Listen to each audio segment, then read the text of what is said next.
তো বাবা আমি মিলান করে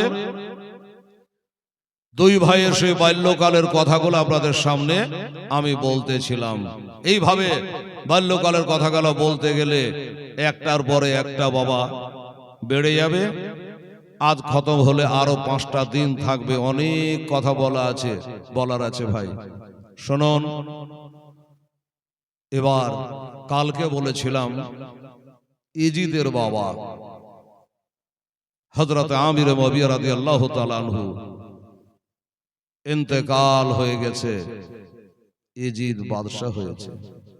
তাদেরই চক্রান্তে এই বড় ভাই অর্থাৎ বড় ইমাম হাসান রাদিয়াল্লাহু তাআলা আনহুকে একবার নয়, দুবার নয়, 5 বার বিষ দিয়েছে। যখন বিষ দেয় আমার নবী পাক সাহেবে লাউলাক সাল্লাল্লাহু তাআলা আলাইহি সাল্লামের রওজায়ে পাকে যায়, বিষ ফিনিশ, বিষে কাজ করে না। এগুলাই ঘুরে থেকে আসে। আচ্ছা যাই হোক, আমার মা বোনেরা একবারে খালি হাতে ঘুরিয়ে দেয়নি। এত খুচরা পয়সা কোথায় পেলেন গো? ডিম বেচা পয়সা, সুবহানাল্লাহ। বড় বড় নোট গালা নিয়ে আসবে তাহলে তো হবে। আচ্ছা যাকে এখনো 5 রাত আছে, ঘাবড়াবার কিছু নেই। আসলে জীবনী জালসাতে শেষের 2 দিন কালেকশনটা মানুষ দেয় হয়। আমার বলা মুক্ত একটা করে ঝলক নিলাম, বেরাদারা নিলাম।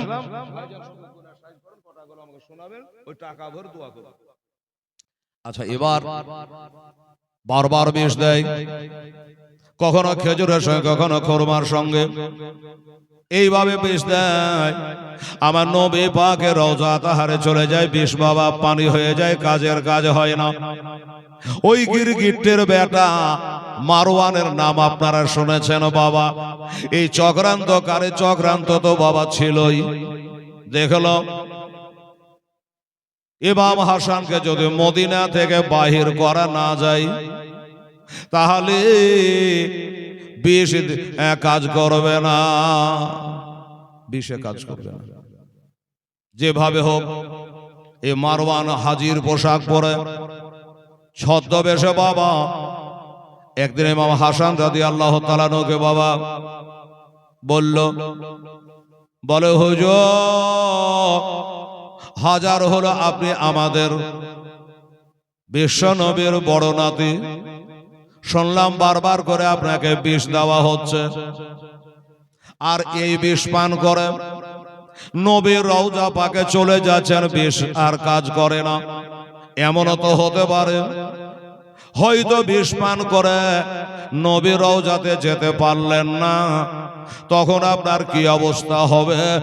আর আমরা নবীর নাতি পাবো কোথায়? হায়রে চক্রান্তকারী বাবা।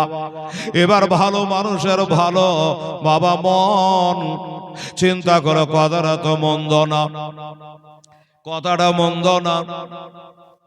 ইমাম হুসাইনকে বলছে ভাই আমি কিছুদিনের জন্য একটু বাইরে যাব, আমার নানার ভক্ত, নানার মুরিদ এমন কোন জায়গা নেই যে সেখানে নাই কম বেশি। তো মশাল নগর বলে একটা জায়গা আছে, ওই মশাল নগরে গিয়ে আমি কিছুদিন কাটাবো।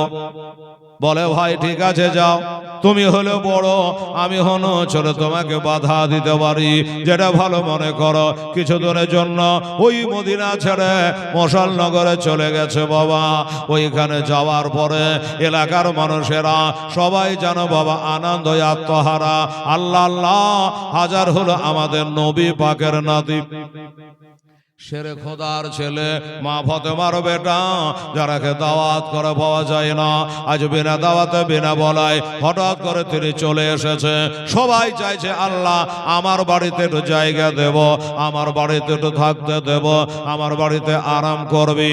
সবাই ডাকছে হুজুরকে। হুজুর বললে ওগো সবাই যদি তোমরা ডাকো, আমি কার বাড়ি যাব? আমি কোথায় কার বাড়ি যাব আর কার বাড়ি যাব না? যার বাড়ি যাব সে তো খুশি হব। হবা, আর যার বাড়ি যাবে না সে বেজার হবা। এরকমই ঘটেছিল হুসাইনের নানার সঙ্গে। হিজরত করে নবীজি যখন মদিনায় পৌঁছালে রে বাবা, সবাই বাড়িতে বলছে হুজুর একটু দয়া করে আমার বাড়ি চলে। ও বলে হুজুর এটা আমার বাড়ি আসে। আমার নবী বলল বাবা সবাই তো আমাকে ডাকছো, শোনো এই দেখো উটের নাকিলটা ছেড়ে দিলাম। যে উটটা চড়ে যাচ্ছিল উটের নাকিলটা ছেড়ে দিলাম। আমার উটটা যে বাড়ির সামনে বসে যাবে আমি নবী সেই জায়গায় নেমে যাব। লোকজন বলো ভালো কথা হুজুর, ফয়সালাটা খুবই ভালো। উটের নাকিল ছেড়ে দিল। বাবা এক জায়গায় গোল হয়ে ঘুরতে আরম্ভ করলো। বলে লোকে বলছে কি ব্যাপার উটটা বসে না কেন? আমার বাড়ির সামনে বসবে তা আমি পাবো। ও বলছে আমার বাড়ির সামনে বসবে তা আমি পাবো। উট খালে ঘুরে চলে যায়। এই উট তুই ঘুরিস কেন? বলে আল্লাহর বিনা হুকুমে একটা গাছের পাতা হিলে না, আমি উট কেমন করে ঘুরবো? আমি ঘুরিনি, আমাকে আল্লাহ ঘোরাচ্ছে। বলে ঘোরার কারণটা কি? বলে আমি যত দূর নিয়ে ঘুরবো এত দূর নিয়ে একটা খোদার ঘর মসজিদ তৈরি হবে। তাই বললো বাবা ইমাম হাসান রাদিয়াল্লাহু তাআলা আনহু সবাই যখন এইভাবে ডাকতেছে একটা বাড়িতে অবস্থান করলো। বাবা তোমরা বেজার হইও না, এই বলে একটা বাড়িতে তিনি অবস্থান করলো। ওইখানে থাকি দলের দলে মানুষ আসে আর সালাম মুসাফা করে চলে যায়। কারণ নবী বলেছে হাসান হোসেনকে ভালোবাসা, আমাকে ভালোবাসা, তাদেরকে দেখা করা, আমাকে দেখা করা, তারাকে মোহাব্বত করা, আমাকে মোহাব্বত করা, আমাকে মোহাব্বত করা মানে আল্লাহকে ভালোবাসা। দলে দলে লোক যায় দেখা করে, মুরিদ হয় চলে যায়। এমনি করে এই মারওয়ানদের চক্রান্ত বাবা বহু দূর নিয়ে তারা বাবা জাল বেঁধেছিল। ওইখান করো একজন দুশমনকে বাবা ছেড়ে রেখেছিল যে এইভাবে ইমাম হাসানকে শহীদ করতে হবে, ইমাম হাসানকে কতল করতে হবে, দুনিয়া ছাড়া করতে হবে। বাবা একজন ছদ্মবেশে একটা ভজালি নিয়া ওই দেশে ঘুরে বেড়ায়, মারবার সুযোগ খুঁজি কিন্তু বাবা পারে না।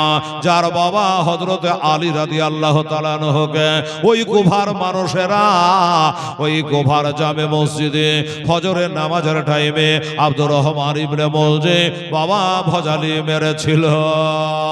ওই গাদ্দার দেশের মানুষেরা আমার হুসাইনের সঙ্গে গাদ্দারি করেছিল। ওই মশালনগরের মানুষেরা বাবা সবাই ভালোবাসে এই লোকটা ভজালে নিয়ে ঘোরাফেরা করে, মারার সুযোগ পায় না যে আমি মারবো, আর আমাকে যদি মেরে দেয় তাহলে লাভ কি হলো? সুযোগ পায় না, চিন্তা করে একটা কাজ করি আমিও একটু তাদের মতন মুরিদ হয়ে যাই, ওদের মতো আমি হাতে হাত দিয়ে মুরিদ হয়ে যাব, তাহলে আমাকে আর কেউ সন্দেহ করবে না, আসা যাওয়া করব, মসজিদে যাব, হুজুরের সেবা করব, এই করতে করতে আমি কাজটা শেষ করে দেব। এই বলে বাবা একদিন গিয়ে হুজুরের কাছে বসে দুই হাঁটুতে হাঁটু লাগিয়ে দিয়ে বসে বলো হুজুর আমি একটা গুনাহগার লোক, আমি একটা পাপী লোক, আমার মতো পাপী মনে হয় আসমানের নিচে জমিনের উপরে আর নাই। তাই হুজুর আপনি হাজার হলো নবীর নাতি মা ফাতেমার বেটা, একটু দয়া করে আমাকে তওবা করিয়ে দেন, আমাকে মুরিদ করলেন। বাবা গো মুরিদ হয়ে গেল, আসলে মুরিদ তো হলো না, মারার জন্য রাস্তা ক্লিয়ার করলো। এই করে থাকতে থাকতে আমার মা বোনেরা শুনবেন মা এই করে মসজিদে যাওয়া আসা করে বাবা, কিন্তু মসজিদেও সব সময় লো এই মুসলমানেরা আপনাদের দেশে পীরের খানকা আছে। খানকা কাকে বলে? যেখান করে আল্লাহর ওলি বসা উঠা করে, ডিকশনারিতে লেখা আছে এটাই, ওই জায়গাটাকে খানকা শরীফ বলে। বাবা গো ও বাবারা মুরিদ কাকে বলে তাও তো আপনারা জানেন। বাবা যখনই পীর সাহেব আসে সুবহানাল্লাহ, নামাজ পড়ুক আর না পড়ুক সবসময় হুজুরের পিছনে আছে 20টা 10টা লোক। বাপের কালে নামাজ পড়েন সে লোকটাও আছে, ওই কিন্তু আগা কাতারে। বেরাদারান ইসলাম ভাইরা আমার মায়েরা আমরা পীর মানে, ওলি মানে, খাজা মানে, রাজা মানে। বাবা গো, ওই রকমে বোঝাবার লেগে আপনারাকে বলছি বাবারা, ওরাও কিন্তু 10টা 20টা 50টা করে মানুষ সবসময় কাছে থাকে, মারার সুযোগ বাবা পায় না।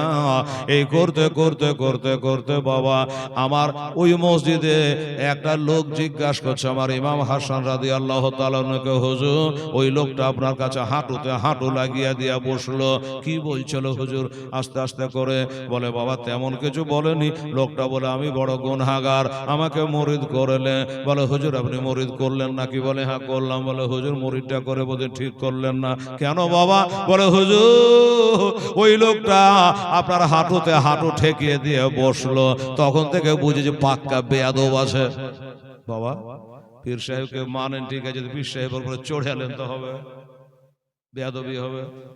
ও বাবারা মায়েরা, আপনার হাঁটুতে হাঁটু ঠেকিয়ে দিয়েছে, আর আপনার লোকটা তাকানোটা ভালো লাগছিল না, চোখ মুখ গলা দেখে ভালো লাগছিল না। আমার মনে সন্দেহ এটা হয়তো মারওয়ানের লোক হতে পারে, ইজিদের লোক হতে পারে, এটা আপনার জানে দুশ্মন হতে পারে, মদিনাতে মারতে পারে, তাই গুন্ডা লাগাতে পারে। বলে বাবারে ভালো মানুষের ভালো ধারণা, ওই লোকটাকে খারাপ বলো না। লোকটা যতক্ষণ খারাপ কাজ না করবি ততক্ষণ পর্যন্ত খারাপের ফতোয়া দেওয়া যাবে না। বলে হুজুর আপনার সাথে বেয়াদবি করবো না, ঠিক আছে হুজুর। আমার মনে কিন্তু 12-14 আনার সন্দেহ আছে লোকটার উপরে। ওই কথা বললো, চলে গেল। এমনি করে কদিন যাওয়া আসা করে বাবা, হঠাৎ করে ওই দুশ্মনটা ভজালি বলাটা একদিন দেখলো মসজিদে কেউ নাই, মসজিদে কেউ নাই, ওই লোকটা বসে আছে। কোন লোকটা? যে লোকটা বলেছিল হুজুর আমার সন্দেহ হয়, ওই লোকটা বসে আছে। আর এই যে মারবে সেই লোকটা চিন্তা করলো, ডানে দেখলো বামে দেখলো, আগে দেখলো পিছে দেখলো, আর কোনো মানুষজন না, সব বাড়ি চলে গেছি। এবার মনে করলো সুযোগ পাওয়া গেছে, এর মতো সুযোগ আর পাওয়া যাবে না। বাবা রে, এক এক কেতাবে এক এক রকমের বর্ণনা দিয়েছে বাবা। আমার মা বোনেরা ওই সমাজে বাবা আঘাত করে দিল, কেউ নাই, আঘাত করে দিয়েছে পায়ে।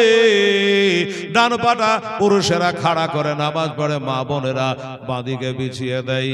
একটা পা আঙুলের ভরে খাড়া করে আছি, আর ওই পায়ে তালবাতে জানে বাবা আঘাত করে দিল, গল গল করে রক্ত পড়ে যেন যায়, নামাজ ভিজে গেল। ওই লোকটা দৌড়ে পালিয়ে গেল। আর ওই লোকটা যে মসজিদে ছিল, যে লোকটা বললো যে আমার 12 থেকে 14 আনার সন্দেহ হয়, ওই লোকটা বলে হুজুর আমার কথা হইলো, আমি না বললাম এই লোকটার প্রতি আমার সন্দেহ হয়, আপনি আমাকে আমার কথা মানলেন না, এবার কি হবে? এই লোকটা চিন্তা করে আল্লাহ আমার হুজুর ইমাম হাসান রাদিয়াল্লাহু তাআলা হায়াত যতক্ষণ আছে আল্লাহ তাকে রাখবে, আগে ওই দুশমনটাকে আমি তেড়ে ধরবো, ওর কলা ধরে টানতে টানতে আমি আগে নিয়ে আসবো, আর আমার নবীর নাতের সামনে তাকে ফেলে দেবো, বিচার করাবো। বাবা পিছন ধাওয়া করে তাতে তাতে তাতে গিয়া ওই লোকটাকে বাবা ধরে নিয়ে চলে আসলো। হ্যাঁ রে বেদ, তুই কাকে মারলি রে? এটা যে আমার নবীর নাতি রে, এটাই আমার মা ফতেমার বেটা রে, আর তার চেহারাকে নবীর সাথে কত মেল আছে রে, তোর হাতটা কাঁপলো না, কোন স্বার্থে মারলি তুই? কার লোক আছে? বাবা চল। এবার কলা ধরে টানতে টানতে মসজিদে নিয়ে আসলো। এবার মসজিদে আনার পরে বলে হুজুর আমি জানি আপনি কাতর হয়ে গেছে, এই দেখেন আপনার ডুপ্লিকেট মরিদটা, আপনার ডুপ্লিকেট মরিদটা আপনার কাছে মরিদ হয়েছিল, হাঁটুতে হাঁটু ঠেকিয়ে দিয়েছিল, আপনাকে আঘাত করে পালিয়ে যাচ্ছিল, আপনার রক্তে বইয়ে দিয়েছে হুজুর, আমি তাকে ধরে আনলাম। এবার খালি আপনার মুখের বাণী শুনতে চাই, আপনি খালি বলি এই মসজিদে তাকে টুকরা টুকরা করে কেটে দি, এই মসজিদে তাকে জবাই করে দি। আমার ইমাম হাসান বলে বাবা ইসলামের নীতি এটা নয়, ওই বাবা এটা আল্লাহর ঘর, এটা হলো মসজিদ, এটা মানুষ কাটার জায়গা নয়, এটা গালি দেওয়া জায়গা নাই, এটা বদলা নেওয়ার জায়গা নাই। বাবা আমার নবীকে আমার নানাকে ওই তায়েফের মানুষেরা মেরে রক্তে লালে লাল করে দিয়েছিল, বরং নবী আল্লাহর কাছে দোয়া করেছিল, তাদের ক্ষমার জন্য দোয়া করেছিল। আল্লাহর ফেরেশতারা বলেছিল আল্লাহ নবী গো আপনার দুঃখ যারা সইতে পারি না, আমি পাহাড়ের ফেরেশতা, একবার খালি অর্ডার দিয়ে দে, আমি পাহাড় গালা তুলে নিয়ে তায়েফে চাপিয়ে দেব। আমার নবী বলে বসে যাও, আমি পাহাড় চাপিয়ে ধ্বংস করার জন্য আসিনি, আমি এসেছি আবাদ করার জন্য। আবার কেরা নবীকে সালাম দেয়, বলে হুজুর আমি হলো বাতাসের ফেরেশতা, নবী গো হুজুর গো একবার অর্ডার দে, এত জোরে ঝড় বইয়ে দেব, তাইফের নাম নিশান রাখবো না। আমার নবী বলে বসে যাও, ওটা করা যাবে না। পানির ফেরেশতা বলে সমুদ্রে ফেরেশতা হুজুর একবার খালি অর্ডার দেয়, সমুদ্রের পানিগুলা তায়েফে ঢুকিয়ে সবকে ধ্বংস করে দেব, ডুবিয়ে দেব। নবী বলে না না, আমি ডুবাবার জন্য আসি নাই, যারা ডুবে যাবে তারাকে হাত ধরে তোলার জন্য আল্লাহ আমাকে পাঠিয়েছে। ফেরেশতারা রে, ওই ফেরেশতারাকে নিয়ে আল্লাহর কাছে আমার নানা দোয়া করেছিল, আমি যে ওই ঘরানার ছেলে, ওই নানার কোলে মানো, আমরা বদলা নিতে আসি নাই। ওরে শুনে রাখো, জেনে রাখো, আমি কতল করতে অর্ডার দিতে পারবো না, আল্লাহর ওয়াস্তে তাকে ক্ষমা করে দিলাম, ছেড়ে দাও ছেড়ে দাও, আমার কপালের লেখা তাই হয়েছে হয়তো বা দেখা, তাকে ছেড়ে দাও। লোকটা অনুতপ্ত শিকার হয়ে চলে গেল, যাই নামাজ রক্তে লালে লাল হয়ে গেল। কত মুরিদ এসে বলে হুজুর আর এখানে থাকা যাবে না, চলেন বাড়ি চলে। এবার বাড়ি নিয়ে গেল, বাড়ি নিয়ে যাওয়ার পরে ব্যথায় কাতর হয়ে গেছি। আমার হুজুর বড় ইমাম হাসান রাদিয়াল্লাহু তাআলা অসুস্থ হয়ে গেল, আর খাওয়া দাওয়া করে না, শরীরটা ভালো থাকে না, রাতের বেলা ঘুম আসে না।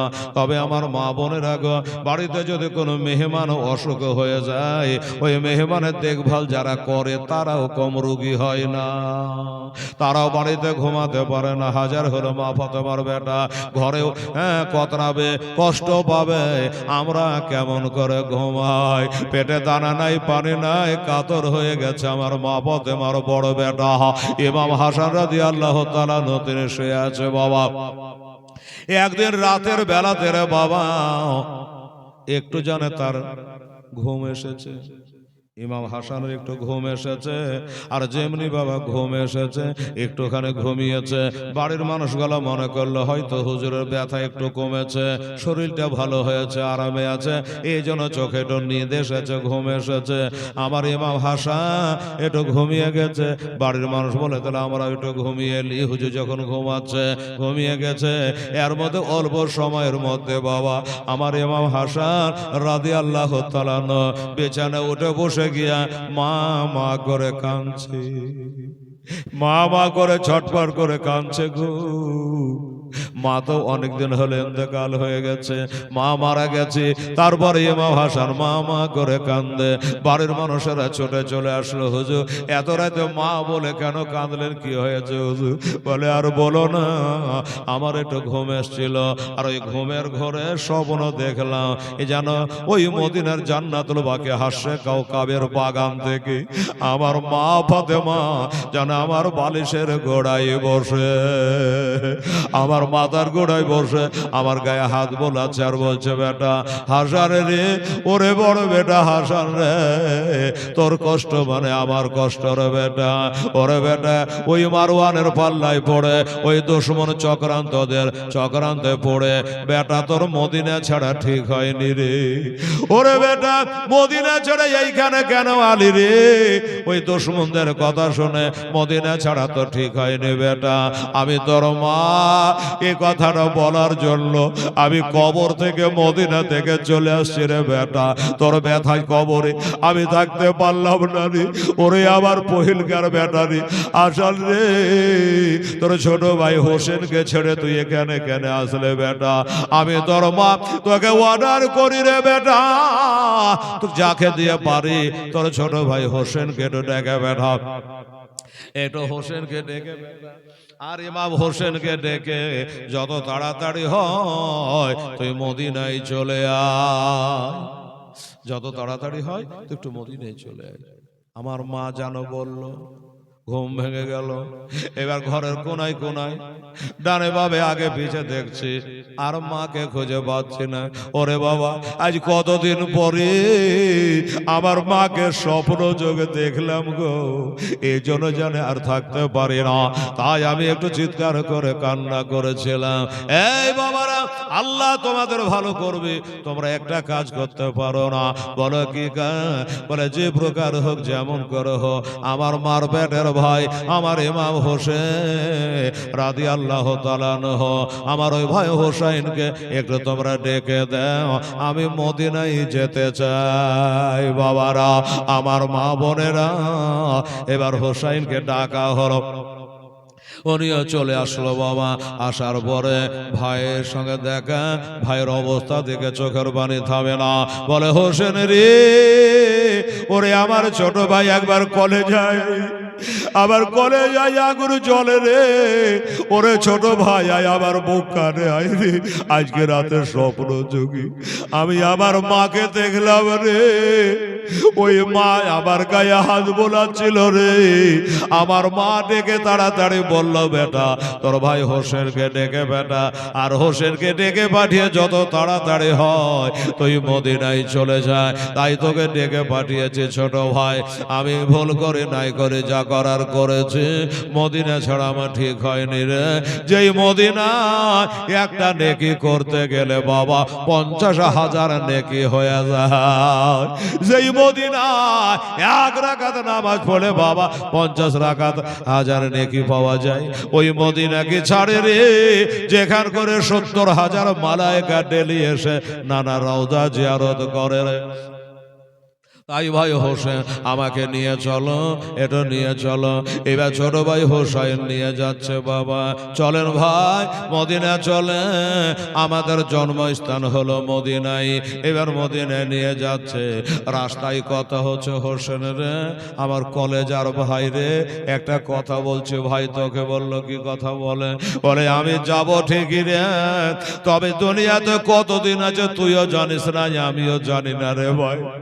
ওরে ছোট ভাই রে, আমি দুনিয়াতে যে কদিন আর বাঁচবো রে, আমি বাড়িতে থাকবো না, আমি কোনো বিবির ঘরে যাব না, আমি আমার নানা জানে রওজা পাকে পড়ে থাকবো রে। তোর কি মতামত?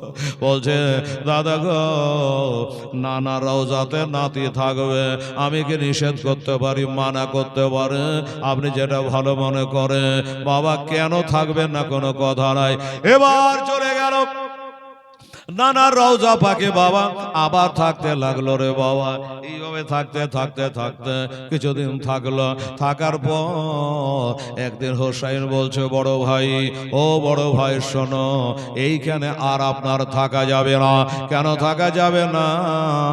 অনেকদিন ধরে নবী রওজা পাকে পড়ে আছে, আপনার ওই কাটা জায়গা দিয়ে যেন রসানি চলছে, এই জন্য বলে এই পবিত্র জায়গা থেকে চলুন একটু বাড়িতে থাকবে। হ্যাঁ হ্যাঁ ঠিক আছে ভাই, চল, আমি যাব হোসেন রে, আমি বাড়ি যাব ঠিকই, যে কদিনের দুনিয়াতে আমি বাঁচবো একটু তোর ঘরখানে থাকবো রে ভাই। ছোট ভাই রে, আমি তোর বিছানায় ঘুমাবো রে, আমি তোর বাড়িতে থাকবো রে। আমার এমা হোসেন বলে আমার ভাগ্য ছাড়া ভাগ্য নয়। আমার বাপ তোল্ল ভাই, আমার বড় ভাই মা হারিয়েছে, বাপ হারিয়েছে, আমার বড় ভাইকে পেয়েছি। ভাই গো, আমার ভাগ্য ছাড়া ভাগ্য নয়, চলো আপনি আমার ঘরে থাকবে। এইভাবে থাকতে লাগলো বাবা। বিবি সাহেবের সেবা করতে লাগলো। আবুল কাসেমের মা হাসেন বানু তার সেবা করতে লাগলো। বাবা একটা কথা আপনারাকে বলি, ইমাম হাসান রাদিয়াল্লাহু তাআলা আনহুর টোটাল বিবি কয়টা? খালি আপনারাকে বলছি একটু শুনুন। কেউ বলে 3টা, 4টা, 5টা, 6টা। খুতবাতে মুহররম কিতাবে লেখা আছে, মুফতি সাহেব কাছে আছে, কথাটা অবশ্য বলাটা ঠিক হবে না, একটু বোঝাবার জন্য। 2 রকমের কথা।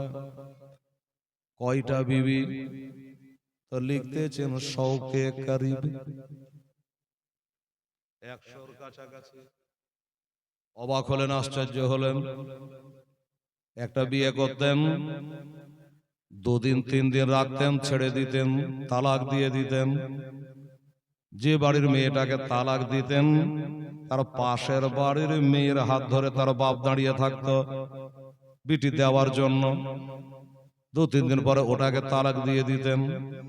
পাশের বাড়ির মেয়েরা, মেয়ের বাবারা আবার মেয়ে দেওয়ার জন্য বাবা রেডি থাকতো। ও বাবারা, এই জন্য হযরতে আলী রাদিয়াল্লাহু তাআলা আনহু পাড়ায় পাড়ায় বলতো, ও ভাইরা, এ বেটির বাবারা, তোমরা কান করে শোনো, আমার বেটা হাসানের সঙ্গে তোমরা কেউ বেটির বিয়ে দিও না, ও 2-3 দিন বেশি রাখে না। এই করে তাহলে কি বাপ বেটায় ঝগড়া ছিল? না না না, বাপ বেটা ঝগড়া ছিল না। কিন্তু কেন বলতেন? সাধারণ মানুষ ইমাম হাসানকে বলে, হুজুর লোকে কি বলবে, এরকম কেন করেন? 2 দিন 3 দিন পরে তালাক কেন দিয়ে দেন? আমার ইমাম হাসান বলে, শোনো, কাল হাসরের দিনে 140-20টা কাতার হবে। মা বোনেরা শুনবেন, হাসরের মাঠে আপনাদের মসজিদের ভিতরে বাহিরে 8টা কাতার। ঠিক বললাম কিনা? এই মসজিদে লোক নাই, ভিতরে 6টা কাতার, বাহিরে 2টা, 8টা কাতার। কটা লোক আসবে? 20 নাকি 22টা। হাসরের মাঠ এত বড় হবে, এত লম্বা হবে, এত লম্বা হবে। আরাফা থেকে শুরু করে একবার দেখবেন তো জানবেন বাবা কত বড় মাঠ। নবী বলে 120টা কাতার হবে, তার মধ্যে 80টা কাতার হবে আমার উম্মত উম্মাতানিরা, আর বাকি 40টা হবে 1,24,000 পয়গম্বর রাসূলের উম্মত উম্মাতানিরা। শোনো শোনো, ইমাম হাসান বলে, আমার নানা আমার সাথে যা যে মেয়েটার একদিনের জন্য বিয়ে হয়ে যাবে, যেই মহিলাটার রিশতা আমার সাথে একদিনের জন্য হয়ে যাবে, ওই মেয়েটা হলো জান্নাতি জান্নাতি জান্নাতি। আল্লাহর কসম করে বলি বাবা, যেই মেয়েটাকে তালাক দিয়ে দিতেন ইমাম হাসান রাদিয়াল্লাহু তাআলা আনহু, ওই মেয়েটা আর দ্বিতীয় বিবাহ করতেন না। আমার হেসানের নামে জপমালা গলায় দিয়া, ভবলীলা সঙ্গ দিয়া কোন পুরুষকে জীবন যৌবন আর দিত না। আমার একদিনের জন্য বিয়ে হয়েছে, আমি মা ফাতেমার বৌমা হতে পেরেছি, আমি হাসানের বিবি হতে পেরেছে, এটাই গর্ব করে ওই মেয়েটা দ্বিতীয় বিবাহ করে না। সুবহানাল্লাহ। ও ভাইরা, যদি ইমাম হাসান খারাপই হতো তাহলে জানা শুনে কোনো বেটির বাবা আবার বেটি কখনো যদি দিত না। তারা জান্নাতের ভিখারি ছিল, তারা জান্নাতের আশায় ছিল। নবীর নাতির সাথে যদি কুটুমতালি করতে পারে তবে হবে বিনা হিসাবে জানলা। এই কারণে বাবা, যাই হোক বাবা, ব্যাপারটা আপনাকে বুঝিয়ে দিলাম। আর হযরত আলী মানা করত, তোমার মনের কথা, তোমার অন্তরের কথা সাধারণ মানুষ তো বুঝবে না, হয়তো উল্টা পাল্টা গাইবে, বদনাম হবে, এই জন্য মানা করতে। বাবাটাই কোনো ঝগড়া ঝামেলা ছিল না। যাই হোক বাবা, ও ভাইরা বাবারা, ইমাম হাসান রাদিয়াল্লাহু তাআলা আনহুকে এবার নবীর রওজা পাক থেকে নিয়ে আসা হলো। ইমাম হাসান হোসাইনের ঘরে থাকে। এই করতে করতে করতে করতে করতে বাবা সময় তো চলে যাচ্ছে। এবার কি করলো জানেন বাবা গো? একদিন কাশেমের মা বলছে, ওরে বহিনেরা তোরা শোন একটু, তোরা এই আমি যখন যুদ্ধ তোরা যুদ্ধ হচ্ছিস, কথা বলিস না, চুপ। এই বাবারা মায়েরা, ইমাম হাসানের বিবি আবুল কাশেমের মা হাসেন বানু বলল, কি তোমরা একটু দেখো, আমি আজকে রাতের বেলাতে মানুষজন যখন রাস্তা পথে থাকবে না, এখন যেমন রাত নিঝুম হয়ে গেছে, রাস্তা পথ ফাঁকা, এরকম সবাই রাতের বেলায় আমার নবী পাকে রওজা আতাহারে দৌড়ে দাঁড়ায়, আমার স্বামীর জন্য আল্লাহর কাছে একটু দোয়া করব রে, তাই তোমরা একটু দেখভাল করিও। এই করে আমার নবী পাক সাহেবে লাউলাক সাল্লামে রওজা পাকে বাবা গিয়ে কান্না করে স্বামীর জন্য। মা বোনেরা,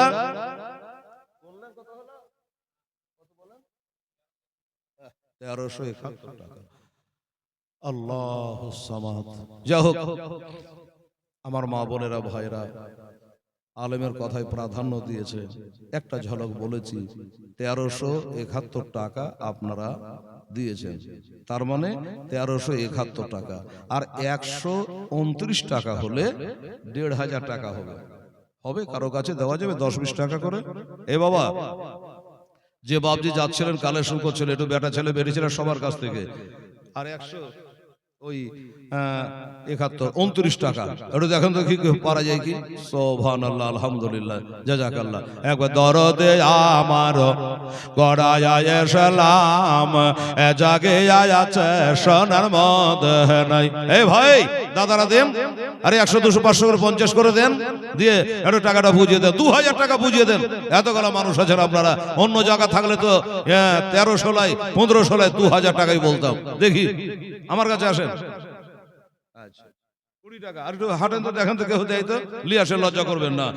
আরে নবী আব্দুল্লাহর বিষ্ট হইতে ওই মায়া বিনাশে কমেতে জন্ম নিল নাবে মাক্কাতে, দরদে আমার গড়ায় সালাম জাগিয়া আছে সোনার মদীনাই। নবীজি আমার গড়ায় সালাম জাগিয়া আছে সোনার মদীনাই।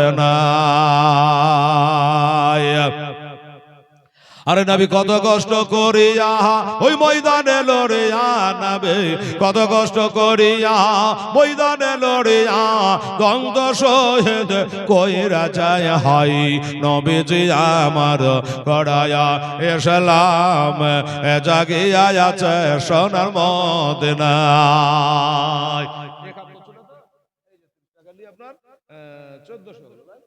1400 হলো। আজ 100 টাকা লাগবে বাবা। 1 টাকা আপনি দিয়ে দিন, 1 টাকার বাজার এখন নাই। সুবহানাল্লাহ। হ্যাঁ রে বাবা, কেমন দেশের মানুষ আপনারা জি? এই 250 100 টাকার লাগে করে ব্যাগ আত্মা করতে হয়, সারা শখে ফুর্তিতে উঠে দিয়ে দেবে, নাই পকেট একবার এমটি খালি।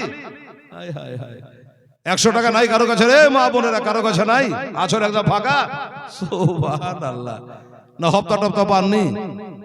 আরে নবী বলে হযরত আলী বিছানাটা রইল খালি, আমার নবী বলে হযরত আলী বিছানাটা রইল খালি, আমার বিছানায় শুয়ে যাও দরদি আমার গড়ায়া সালাম জাগিয়া আছে সোনার মদীনাই। নবীজি আমার গড়ায়া সালাম। কে দিল?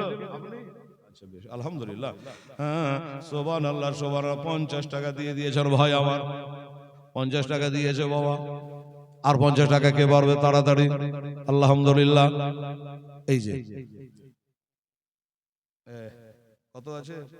85 আছে না? আচ্ছা 50 এলেন। সুবহানাল্লাহ সুবহানাল্লাহ। তারপরে 1 টাকা কম থাকবে, 1 টাকা বলিয়েন না আপনি। আচ্ছা বলছি 1 টাকা কম থাকলো, যে 1 টাকা 71 ছিল, তাও বলছি 1 টাকা কম না কি, 1 টাকা বেশি তো হলো। 71 ছিল, 1 টাকা বেশি হলো, বেশি হলে তার মানে তো ভেজাল হইলো। বাবা আমার মা বোনেরা রে, এমনি করে মায়েরা যদি 50 করে দিত তাহলে হেলাল 1500 2000 টাকা হতো। একটা ভাই একটু উঠেন তো, এক ফেরা দেখি আমাদের মায়ের কাছে। সুবহানাল্লাহ সুবহানাল্লাহ। আরে নবী বলে হযরত আলী বিছানাটা রইল খালি, আমার নবী বলে হযরত আলী বিছানাটা রইল খালি, আমার বিছানায় শুয়ে যাও দরদে আমার গড়ায়া সালাম জাগিয়া আছে সোনার মদীনায়। তুমি সকালে ওঠে আসবে ছোটে আলী, সকালে ওঠে আসবে ছোটে ওই যে সোনার মদীনায়। নবীজি আমার গড়ায়া সালাম জাগিয়া আছে সোনার মদিনায়। আর নবী সাইয়্যিদুল মুরসালিন কোরআনে আছেন, বাবা নবী সাইয়্যিদুল মুরসালিন কোরআনে আছে, সুন্নাত বলে যাহা গণ্য হয়, দরদি আমার গড়ায়া ইসলাম জাগিয়া আছে সোনার মদিনায়। ওরে 60,000 বাতেনে 30,000 জাহেরে, 60,000 বাতেনে 30,000 জাহেরে, বাতেনের ভেদে জানে পীর পয়গম্বর আউলিয়া নবীজি আমার গড়ায়া ইসলাম জাগিয়া আছে সোনার মদিনায়। নবী উম্মতের মায়ায় এখনো কেঁদে যায়, নবী উম্মতের মায়ায় এখনো কেঁদে যায়, আশিকের কানে শোনা যায় নবীজি আমার গড়ায়া ইসলাম চলে গেলে সোনার মদিনায়। বেরাদার, যাই হোক, আমার আবুল কাসেমের আম্মা জান বিবি হাসেন বানু নবীর রওজার জালির দূরে দাঁড়িয়ে আল্লাহ পাকের কাছে নবীর অশিলা করে স্বামীর জন্য দোয়া করছেন। আজকে কাফন দাফন জানাজা ইত্যাদি বলার সময় বা এনার্জি আর নেই। কেন? এই জন্য যে আমার মা বোনেরা, আমার ভাইয়েরা, বাবুরা আজকে আবার 12টা বেজে বসে আছে, দোয়া খায়ের আছে, সালাম ক্যাম্প বাকি আছে। তবে কালকে খুব তাড়াতাড়ি শুনতে পাবেন। কি শুনতে পাবেন? এমা ভসায় না আরজ করে, আর এখান থেকে শুরু হবে। এমা ভসায় আরজ করে বিবি জহনা বেরে তরে, নয়ন ভরে দেখে নাও গো আসব নাগে আর ফেরে, আসব নাগে আর ফেরে। দাও গো দস্তার নবী মুস্তাফার, দাও গো দস্তার নবী মুস্তাফার, শেরে খোদার তলোয়ার খানে মা ফাতেমা জননে, আজ তোমার হোসাইন বাঁচা দেন, কারবালাতে হবে কুরবানি মা ফাতেমা জননী।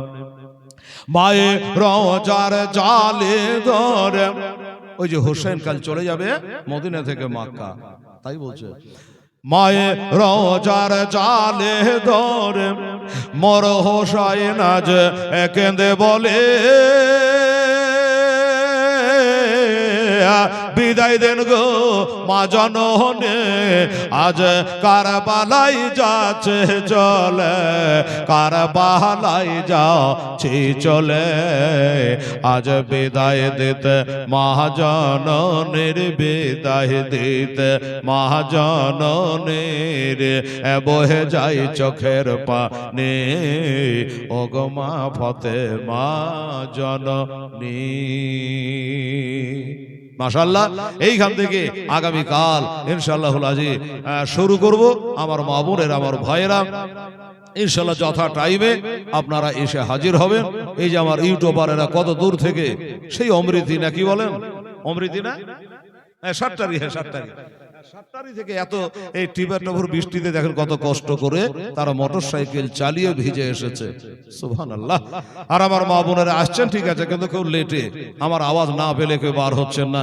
কালকে আরো সুন্দর বয়ান হবে, চোখ দিয়ে ঝরঝর করে কালকে পানি হবে, আমার বহে যাবে। ইমাম হাসান রাদিয়াল্লাহু তাআলার আগামীকাল কাফন দাফন হয়ে তারপরে এখান থেকে আমি বর্ণনা শুরু করব। আল্লাহ যদি শুরু করায়, আল্লাহ যদি রাজি থাকেন, এই বলে আজকে বক্তব্য সমাপ্তি।